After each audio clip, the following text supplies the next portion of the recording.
ఒక 5 రోజుల క్రితము జమ్మికుంట మరియు ఓదెల పెద్దపల్లి మండలం మధ్యన ఒక చెక్ డ్యాంను పేల్చివేసినట్టు గుర్తించడం జరిగింది బీఆర్ఎస్ డెలిగేషన్. ఆ రోజు హరీష్ రావు గారు వెళ్ళడం జరిగింది. అక్కడ రైతులందరూ కూడా మాకు చెప్పింది ఏంటంటే రాత్రిపూట పెద్ద సౌండ్ వచ్చింది, ఇది యాక్సిడెంటల్ గా కూలిపోలేదు, ఎవరో బాంబులు పెట్టి లేపారు. గతంలో కూడా హుస్సేన్మియా వాగు మీద ఎలా అయితే లేపారో అలాగే ఇక్కడ లేపిన డౌట్ వస్తుందంటే మేమందరం డెలిగేషన్ వెళ్ళడం జరిగింది. అక్కడ ప్రాథమికంగా మేము చూస్తుండగా ఎక్కడ కూడా యాక్సిడెంటల్ గా వరదతోటి కూలిపోయిన దాఖలా అక్కడ కనమల్లే. సో ఇమ్మీడియట్ గా ఆ రోజు అక్కడ కూడా మొత్తం చూస్తుండగా ఎవరో బాంబులు పెట్టి లేపేసి చెక్ డ్యామ్ కూలగొట్టి ఆ మొత్తం నీళ్లు పోవడం వల్ల ఆ ఇసుక తీసుకున్న ఆలోచనతోటి ఇసుక మాఫియానే చేసిందని చెప్పి ఒక ప్రాథమిక నిర్ధారణ రావడం జరిగింది. అందుకే ఈరోజు కలెక్టర్ గారిని మేము కలవడం జరిగింది.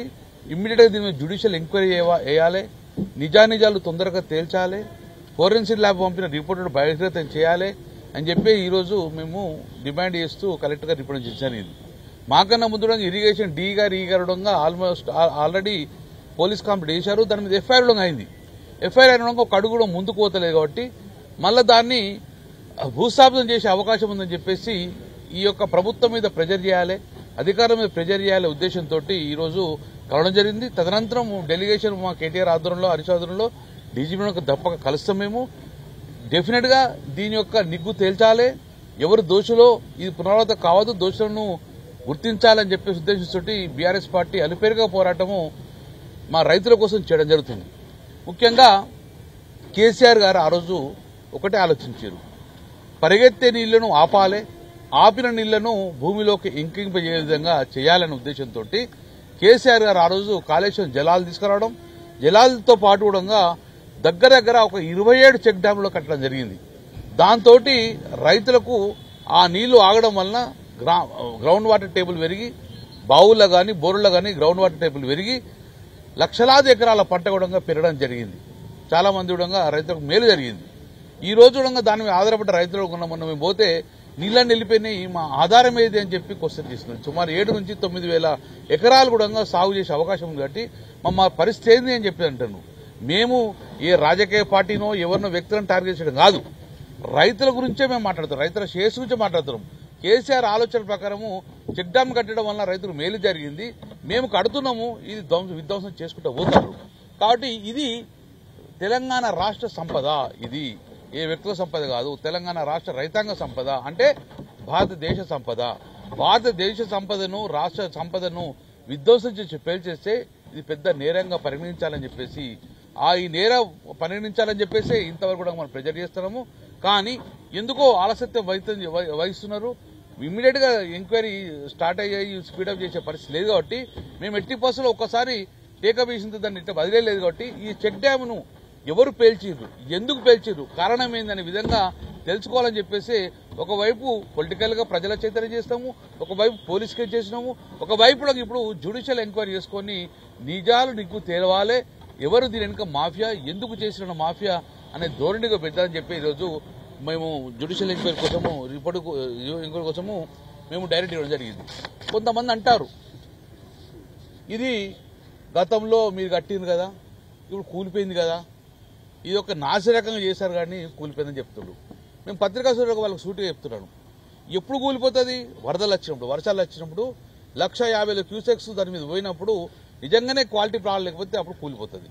కానీ 150,000 క్యూసెక్స్ మొన్న పోవడము చెక్కు చెదరకుండా ఉన్నది. దాని తర్వాత వర్షాలు ఆగిపోయినాయి, నీళ్ళని వెళ్ళిపోయిన తర్వాత స్టేబుల్గా ఉన్న చెక్ డ్యామ్ ఎందుకు కూలిపోతుంది?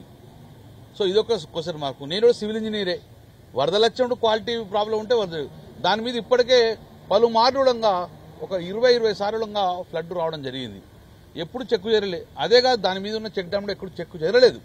కానీ ఇదొక్కటే వర్షాలు తగ్గిన తర్వాత మళ్ళీ ఎండలు స్టార్ట్ అయిన తర్వాత నీళ్ళని పోయిన తర్వాత ఎందుకు పడిపోతుంది, అది మా అందరికి కూడా డౌట్, మాకే కాదు అధికారులకు అదే డౌట్ ఉంది. కాబట్టి సో దాని మీద ఎంక్వైరీ చేయడం జరిగింది.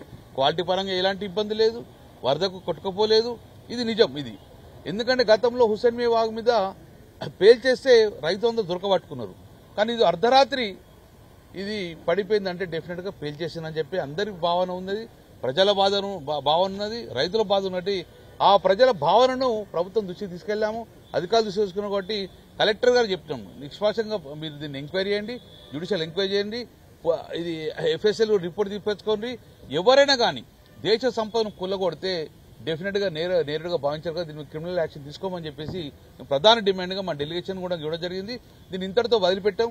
రేపు డీజీపీని కలుస్తాం, డెఫినెట్ హైకోర్టుకు పోతాం, కోర్టుకు పోతాం. ఎందుకంటే ఇది రాష్ట్ర దేశ సంపద కాబట్టి, రైతుల సమస్య కాబట్టి ఎట్టి పోసం దీన్ని వదిలే సమస్య లేదు. మరి ఇలాగే కొనసాగిపోతుంది. ఇప్పటికే హుస్సేన్ మీద వాగ్ మీద యాక్షన్ తీసుకుంటే ఈ జమ్మికుంట ఇట్లా వినవంక ఇట్లా కాకపో జమ్మికుంట కాకపో రేపు పొద్దున ఇది కూడా వదిలేస్తే రేపు 27 చెక్ డ్యామ్లు ఉంటాయా, మానేర్ రివర్ ఫ్రంట్ ఉంటుందా, ఇవన్నీ ఉంటాయా? ఇవన్నీ కూడా ఎక్కడ ఉసుక ఉంటే అక్కడ చెక్ డ్యామ్లు కొలగొట్టే పరిస్థితి ఉన్నది. కాబట్టి ఈ రాష్ట్ర సంపదను కాపాడే ఉద్దేశంతో బీఆర్ఎస్ పార్టీ ముందుకుంటే, ఎందుకంటే గతంలో ఇవన్నీ కట్టించింది మా ప్రభుత్వమే. రైతులకు మేలు జరిగే విధంగా, పంట పెరిగే విధంగా నీళ్లను తీసుకొచ్చింది కూడా మా ప్రభుత్వం. కాబట్టి ఇది కాపాడాల్సిన బాధ్యత కూడా మా ఉంటుంది. కాబట్టి దీని మీద అందుకే చాలా ప్రెజర్ చేసుకుని ఉద్యమం చేపట్టడం జరుగుతుంది. మాకు నమ్మకం ఉన్నది. కలెక్టర్ గారు ఇమీడియట్ జ్యుడిషియల్ ఎంక్వైరీ చేస్తా అని చెప్పారు. దీని తర్వాత రాష్ట్ర వ్యాప్తంగా తీసుకుపోతాము.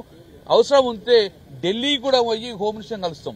ఎందుకంటే ఇలాంటి జిలిటన్ పేలింగ్ అంటేనే భయప్రాంతం గురైపోతుంది. కాబట్టి దీన్ని ఇమ్మీడియట్ గా ఆ జిలిటన్లు ఎక్కడి నుంచి వచ్చినాయి, ఎక్కడి నుంచి ఆ పూస వచ్చింది, ఎక్కడి నుంచి హోల్ జరిగింది. కాబట్టి దీన్ని ఎంక్వైరీ చేయాలని చెప్పడం డెఫినెట్ గా అవసరం ఉంటే ఢిల్లీకి వెళ్ళడంగా పోయి మేము హోమ్ మినిస్టర్ గారు కూడా మేము రిప్రజెంట్ చేసుకుని దీని మీద ఎంక్వైరీ చేసే విధంగా మేము చర్యలు తీసుకునే విధంగా మేము ప్రెజర్ చేస్తామని చెప్తున్నాం.